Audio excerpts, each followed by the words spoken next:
Crec que en parlar de negociacions cal aclarir bé les coses, perquè diàriament nosaltres negociem, sobretot si tenim fills com els d'ací, no? Però canvia molt aquesta negociació segons el contingut i segons el context en què es dona la negociació.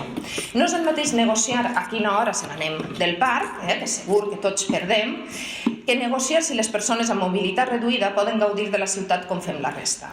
Com no és igual negociar que la nostra aigua estigui en mans d'una empresa, que el seu objectiu és guanyar diners quan més millor, i no en mans de l'administració pública.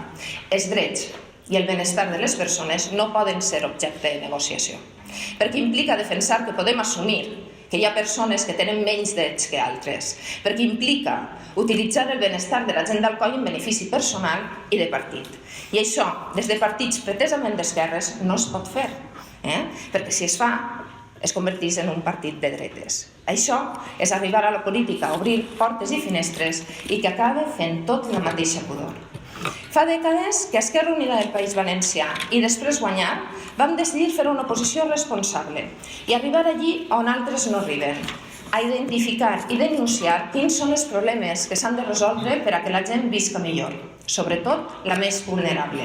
Ja vam posar-los a qualsevol altra consideració de partit i d'interès personal. I no podreu negar que hem estat defensant sempre les mateixes qüestions. I ja sabem que des del PSOE ara se'ns recordarà un passat que només existís al seu cap i s'oblidarà. Intencionadament que Lluís Torró, a principis dels 80, ja va lluitar per a que l'aigua corrent arribara a totes les cases d'esta ciutat. I s'oblidarà, intencionadament, que a principi d'aquest segle Esquerra Unida del País Valencià ja va trencar un pacte de govern amb el PSOE, dels PSOE-hereus, per no acceptar la privatització de l'aigua i del transport públic. Que mira, ara, 20 anys després, estem el PSOE també, amb aquest partit de progrés, qui defensa continuar amb un model privat. Potser ara, com que no vol contrariar els seus aliats preferents, ho dissimula amb allò del soci tecnològic, que ni experts, ni societat civil, ni tampoc els ajuntaments del seu mateix partit accepten perquè és un despropòsit.